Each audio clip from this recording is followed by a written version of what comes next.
പ്രിയപ്പെട്ട സുഹൃത്തുക്കളെ, ഹൃദയം നിറഞ്ഞ ഓണാശംസകൾ.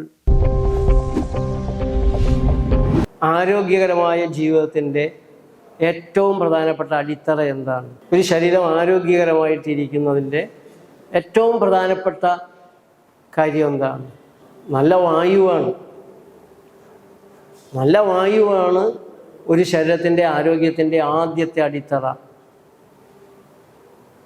ഭക്ഷണമില്ലാതെ 30, 40, 80, 100, 120 ദിവസമൊക്കെ ജീവിച്ചിരിക്കുന്ന ആളുകളുണ്ട്. വായു ഇല്ലാതെ എത്ര ദിവസം ജീവിക്കാൻ പറ്റും? ഏതാനും മിനിറ്റുകൾ മാത്രമാണ്, 5-10 മിനിറ്റുകൾ മാത്രമാണ്. അപ്പം ശരീരത്തിൻ്റെ ആരോഗ്യത്തിൽ, ഉന്മേഷത്തിൽ, ഉത്സാഹത്തിൽ, ഊർജ്ജസ്വലതയിൽ വായുവിൻ്റെ പങ്ക് എന്താണ്? എന്താണ് അതിൻ്റെ നിർണായകമായിട്ടുള്ള പങ്ക്? വായു പ്രാണവായു എന്നാണ് നമ്മൾ അതിനെ വിളിക്കുന്നത്, പ്രാണവായു. നമുക്കുള്ള ഒരു അനാരോഗ്യത്തിൽ നിന്ന് ആരോഗ്യത്തിലേക്ക് പോകാനുള്ള യാത്രയിൽ മരുന്ന് എന്ന ചിന്തയ്ക്ക് പകരം ശരിയായ വായു എന്ന ചിന്ത കൊണ്ടുവന്ന് ആദ്യം അവിടെ നിന്ന് തുടങ്ങണം. അപ്പം നമ്മുടെ ഒരു വാഹനത്തിന് ഓട്ടത്തിൽ നിന്നുപോയി, ഒരു മെക്കാനിക്ക് വന്നാൽ ആദ്യം അയാൾ ചെക്ക് ചെയ്യുന്നത് എന്തായിരിക്കും? പെട്രോൾ ഉണ്ടോ എന്ന് നോക്കും. പെട്രോൾ തീർന്നിട്ട് പോയിട്ടാണോ നിന്നത്? ബാറ്ററിയുടെ തകരാറ് കൊണ്ടാണോ നിന്നത്? അങ്ങനെ വഴിയെ ചെക്ക് ചെയ്ത് വരും. അപ്പോൾ ആദ്യം ഒരു ശരീരം, ഞാൻ രോഗിയാണെങ്കിൽ ഒരു രോഗി ആദ്യം ചിന്തിക്കേണ്ടത്, ഞാൻ ശ്വസിക്കുന്നത് എങ്ങനെയാണ്?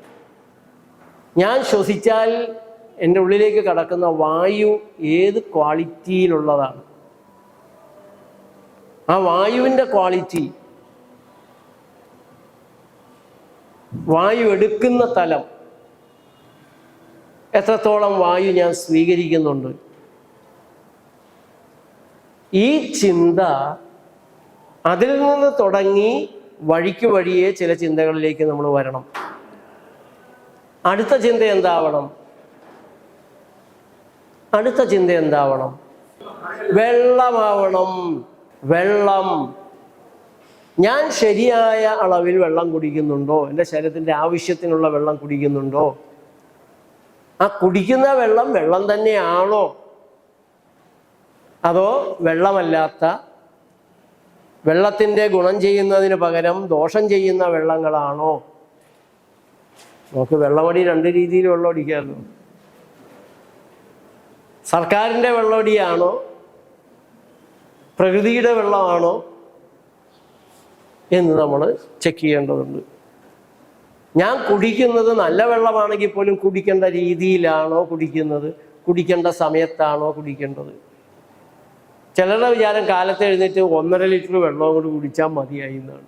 എന്നിട്ട് വയറ് നിറഞ്ഞ് പൊട്ടണത് വരെ വെള്ളം ഇരുന്ന് കുടിക്കും. എന്തിനാ ശരീരത്തെ ഇങ്ങനെ പീഡിപ്പിക്കുന്നത്? കഠിനമായ മലബന്ധമൊക്കെ ഉള്ളവർ വേണമെങ്കിൽ കുറച്ച് ദിവസത്തേക്ക് അതൊക്കെ ചെയ്യുന്നത് നമുക്ക് മനസ്സിലാക്കാം, കുറച്ച് ദിവസം ചെയ്തൊക്കെ നോക്കാം. പക്ഷേ വെള്ളം അല്പാൽപമായിട്ട് ഇടയ്ക്കിടയ്ക്ക് കുടിച്ചുകൊണ്ടിരിക്കേണ്ടതാണ്. ഒരു ചെടിക്കും നമ്മൾ വെള്ളം നിറച്ചങ്ങോട്ട് ഒഴിക്കാറില്ല.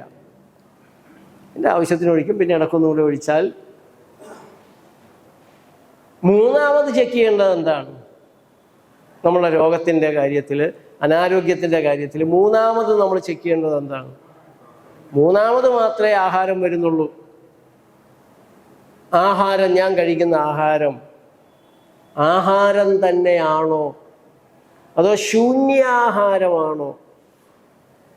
എന്താണ് ശൂന്യാഹാരം? ഗുണമില്ലാത്തൊരു സാധനം. നിങ്ങൾ മൈദ കൊണ്ടുള്ള സാധനം, പൊറോട്ട കഴിക്കുകയാണ്, മൈദ കൊണ്ടുണ്ടാക്കിയ സാധനം, ശൂന്യാഹാരമാണ്. അതിൽ പോഷകങ്ങളില്ല, വൈറ്റമിനുകളില്ല, ഫൈബറില്ല. അത് ശൂന്യാഹാരമാണ്, അതിലൊന്നുമില്ല. അത് കഴിക്കുമ്പോൾ അത് ദഹിപ്പിക്കാനും പുറന്തള്ളാനും ശരീരം കൂടുതൽ എഫേർട്ട് എടുക്കേണ്ടി വരുന്നു. ശരീരത്തിൻ്റെ എനർജി വേസ്റ്റാകെ നഷ്ടപ്പെടുക ചെയ്യുന്നത്. പഞ്ചസാര ശൂന്യാഹാരമാണ്, ഒരു പോഷകങ്ങളില്ല.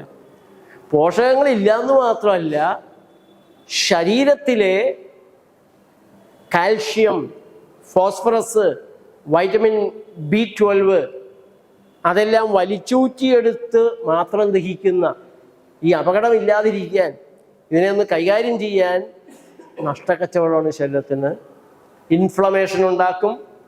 അങ്ങനെ നിരന്തരമായ ഇൻഫ്ലമേഷനിലൂടെ ക്യാൻസറിലേക്ക് ശരീരത്തെ അടുപ്പിക്കുന്ന, തള്ളി നീക്കുന്ന അപകടകാരിയാണ് പഞ്ചസാര. ശൂന്യാഹാരമാണ്.